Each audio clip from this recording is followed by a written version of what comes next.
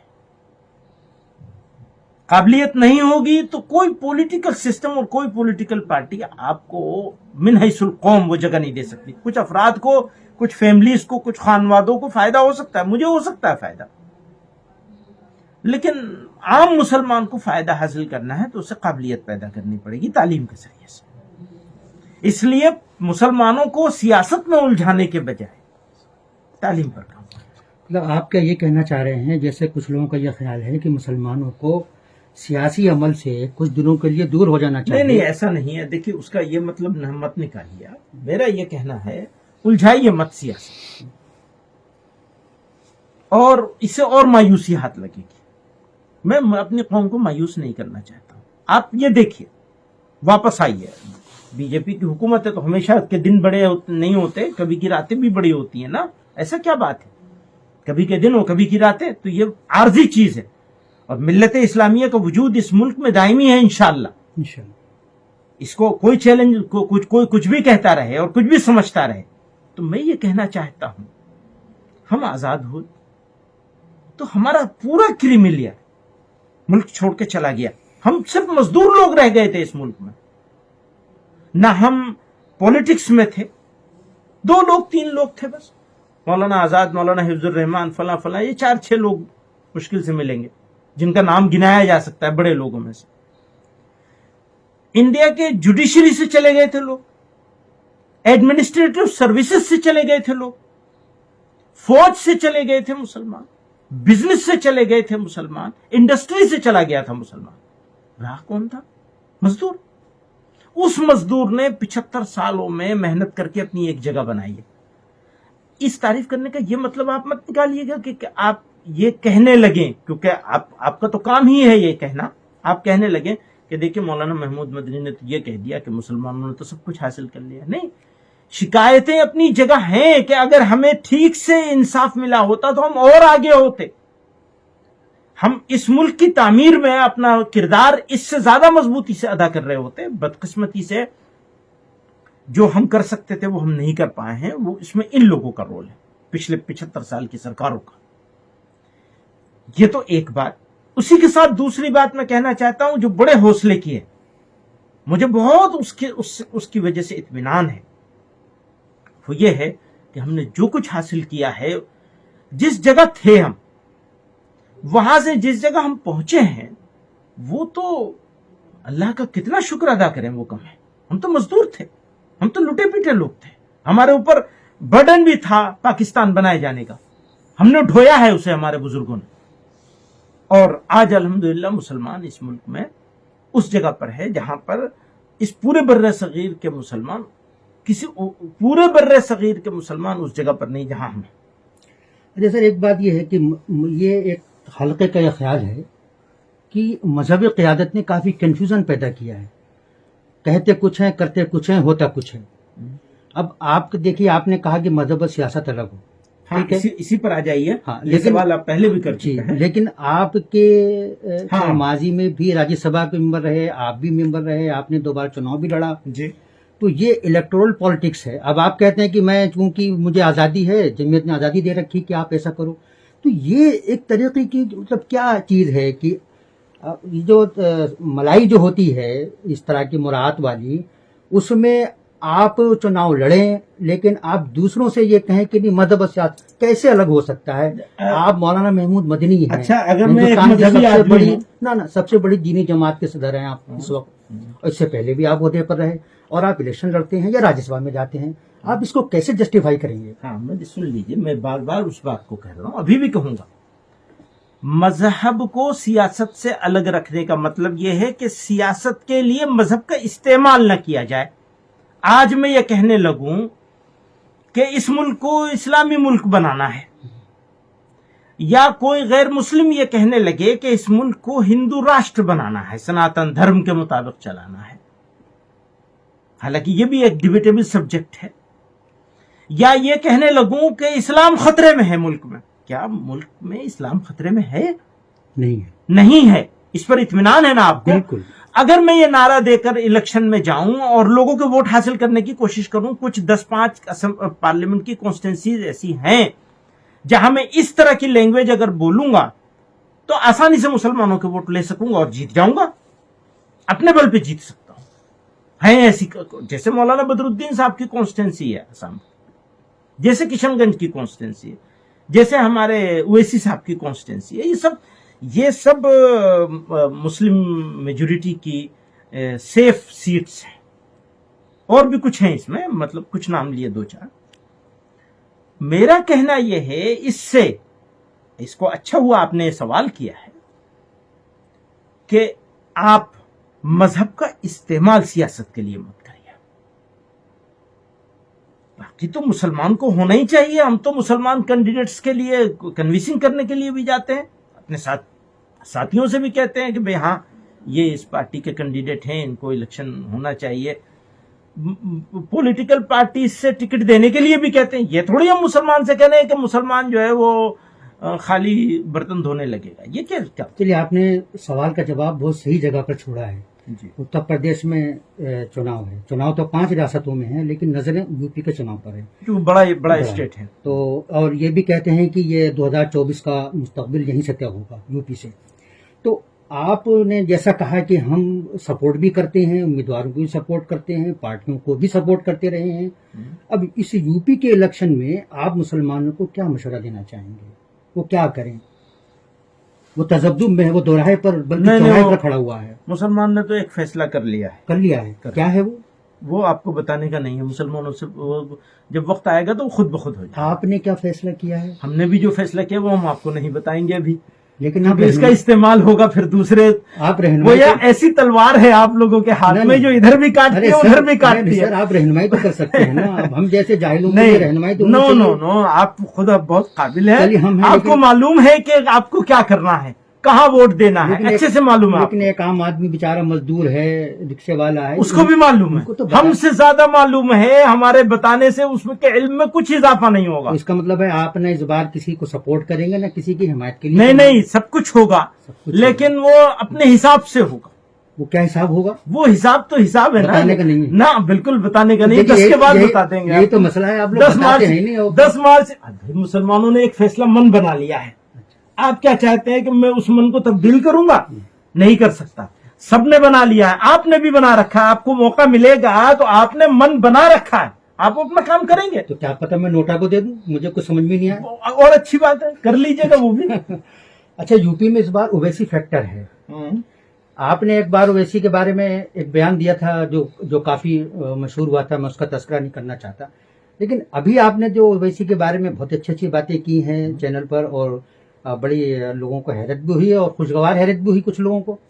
تو آپ کیا سمجھتے ہیں کہ یو پی کے چناؤ میں اویسی فیکٹر کوئی کام کرے گا، اور اگر کرے گا تو وہ کیا کسی کے حق میں جائے گا یا کسی کو نقصان ہوگا؟ یا وہ ہو سکتا ہے کچھ سیٹوں پر نقصان بھی ہو جائے، یہ لوگ اس کا لوگ محسوس کر رہے ہیں، اور میں ان کے ان احساسات سے اتفاق بھی کرتا ہوں. لیکن اور جو میں نے پہلے بات کہی تھی اس پر ابھی بھی قائم ہوں کہ میں یہ بات کہتا ہوں کہ ایک دائرے کے اندر اور ایک لمٹ کے اندر کام کرنا چاہیے، مضبوط اپنے آپ کو اپنے مقامی سطح پہ کرنا چاہیے. لیکن جب آ گئے ہیں تو ہمارا رویہ بدلے گا. ہم یہ کہتے ہیں اگر کہیں مضبوط ہے ان کا کینڈیڈیٹ تو مسلمان، یہ بات اس دن کہی میں نے، اسی کو دہرا رہا ہوں. کہیں کینڈیڈیٹ مضبوط ہے، ایماندار ہے، شریف ہے، تو لوکل جو آدمی ووٹ ڈائریکٹ ڈال رہا ہے وہ ایک طرح سے شہادت اور گواہی دیتا ہے، ایک طرح کی گواہی ہے. تو اچھے اور شریف آدمی کو چھوڑ کر کسی اور کے پاس جانا یہ تو مناسب بات نہیں ہے. تو اگر کوئی کینڈیڈیٹ اچھا ہے ان کا تو اس کے ساتھ دیا جائے گا. اسی طرح سے لوگ یہ چاہتے ہیں کہ میں اویسی صاحب کو برا بھلا کہوں، یہ کیسے ہو سکتا ہے؟ ہمارا اختلاف ہے ان سے بہت ساری چیزوں پر، لیکن بہت ساری چیزوں پر اتفاق بھی ہے. تو جن چیزوں پر اتفاق ہے ان کا تذکرہ اگر نہیں کروں گا، جیسے میں ہوں آپ کے سامنے بیٹھا ہوں، کیا آپ میری ساری باتوں سے متفق ہیں؟ کبھی نہیں ہوگا. وہ تو کوئی عقل مند آدمی کسی دوسرے آدمی کی ساری باتوں پر متفق نہیں ہو سکتا. مولانا عبد الماجد دریابادی مرحوم نے لکھا ہے، ہسبینڈ وائف، شوہر بیوی، اگر بیچ میں اختلاف نہ ہو تو سمجھو دونوں میں سے کوئی ایک پاگل ہے. سمجھ رہے ہیں؟ ہوتا ہے نا، گھر میں رہتے ہیں، اونچ نیچ ہوتی ہے، کبھی نہ کبھی ہوتی ہے، ہفتے میں 2 مرتبہ، نہیں تو 1 مرتبہ یا 15 دن. تو ویسی صاحب جو ہیں ان سے اختلاف ہے، بہت موٹا اختلاف ہے، وہ میں آپ کو بتا دیتا ہوں. بالکل. جس طرح سے وہ مسلمانوں کے کیس کو پریزنٹ کرتے ہیں مجھے وہ طریقے سے ڈر لگتا ہے، اور میں یہ محسوس کرتا ہوں کہ مسلمانوں کا فائدہ کم ہوتا ہے، نقصان زیادہ ہو جاتا ہے، ایلینیشن کی ہو جاتی ہے. اوہو، وہ مسلمانوں کو ایسے ہی دکھانا چاہتے ہیں برادران وطن کے سامنے. کون؟ جو ہمارے دشمن ہیں، 80-20 کہنے والے جو بھی ہوں، تو وہ ایسا ہی دکھانا چاہتے ہیں، تو ہم بھی ایسے ہی دکھا دیتے ہیں. ہمیں پالیسی بدلنی چاہیے. اور ہمارا مخاطب، اگر ہم پولیٹکس کر رہے ہیں یا ہم مذہب بھی کر رہے ہیں، ہمارا مخاطب صرف مسلمان نہیں ہو سکتا، برادران وطن بھی ہمارا مخاطب ہوگا. ہم ان سے بھی بات کریں گے، جب بات کر رہے ہوں گے تو یہ سمجھ کے بات کریں گے کہ وہ بھی ہمارے مخاطب ہیں. ہم ان سے بھی، یعنی ہم ان کو بھی ایڈریس کریں گے. ان کو ایڈریس کیے بغیر کیسے کام ہوگا؟ اس کا مطلب یہ کہ آپ مسلمان کو گڈھے میں ڈال رہے ہیں. یہ میرا اختلاف ہے. تو اویسی صاحب کے بارے میں جو ایک پرسپشن ہے وہ یہ ہے کہ چونکہ کوئی بھی نہیں بول رہا ہے، ہر طرف سناٹا چھایا ہوا ہے، اس لیے اویسی صاحب کم سے کم پارلیمنٹ سے لے کے سڑکوں پہ آواز تو اٹھا رہے ہیں. ہاں، اس کی قدر ہے. تو مسلم نوجوانوں میں ان کی ایک اپیلنگ ہے، قدر ہے اس کی، ہمارے دل میں بھی قدر ہے اس کی قدر ہے ہمارے دل میں. وہی کہہ رہا ہوں. اب بولنے کا یہ جو طریقہ ہے، اس سے اختلاف ہونے کے باوجود جو اچھا کام وہ کر رہے ہیں اس کو کیسے ڈینائی کیا جا سکتا ہے؟ وہ ایک مطلب آواز ہے. تو آپ کو لگتا ہے کہ مسلم ہم کہتے ہیں اپنا ٹون انہیں چینج کرنا چاہیے. ٹون چینج کریں. آپ ان کو مل کر یہ مشورہ دیں گے؟ ہاں، بہت مرتبہ بات کرنے کی ضرورت بھی ہے، کرنی بھی چاہیے، کریں گے، بار بار کریں گے. ان کو راہ راست پہ لانے نہیں، راہ راست پر نہیں،